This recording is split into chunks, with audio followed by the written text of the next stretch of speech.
Sir advance में जन्मदिन की शुभकामनाएं। सर प्रश्न पे आती हूँ, थोड़ा राजनीतिक पक्ष है लेकिन मैं जानना चाहूंगी आपके विचार कि आज भारत है और इंडिया शब्द है, इसको लेकर बड़ा विवाद छिड़ रहा है और जो मीडिया है वो इस पर बड़ा मिर्च मसाला लगा के बताती है कि सरकार से पूछती है कि ये जनता जानना चाहती है, बल्कि जनता दोनों नामों में सुखी है। तो इस पर आपके क्या विचार हैं? क्या हमें उस इंडिया शब्द को अपना लेना चाहिए या दोनों ही हमारे लिए बेहतर है?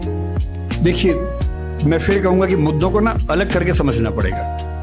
पहली बात, ये विवाद इस समय क्यों उठा, इसके पीछे राजनीतिक कारण है। आपको भी पता है, मुझे भी पता है।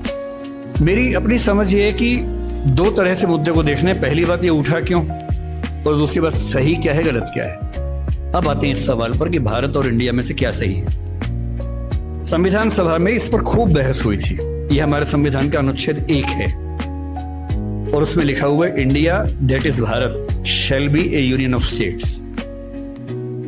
बड़ी इंटरेस्टिंग बात है कि उस समय डिबेट थी कि भारत का नाम भारत रखें या इंडिया रखें। कुछ लोगों ने आर्यव्रत भी कहा, आर्यव्रत कहा, कुछ ने हिंदुस्तान कहा, सब नाम चले। अंत में सहमति बनी कि नहीं, भारत और इंडिया ही ठीक है। नेहरू जी ने खुल के तो नहीं, पर नेहरू जी के पर्सपेक्टिव से जो बात वहां पर ज्यादा आई वो ये थी कि हमारे संविधान के बनने की प्रक्रिया में जो बहुत सारे एक्ट थे जो अंग्रेजों ने बनाए थे, जैसे इंडिया इंडिपेंडेंस एक्ट 1947 का है, 1935 का एक्ट था, उन सब में इंडिया का इस्तेमाल था। तरफ से जो समझौते अंतरराष्ट्रीय थे उन सब में इंडिया नाम था। पश्चिम की दुनिया हमें इंडिया के नाम से जानती थी, अमेरिका हो, फ्रांस हो, कोई भी हो, सब इंडिया जानते थे।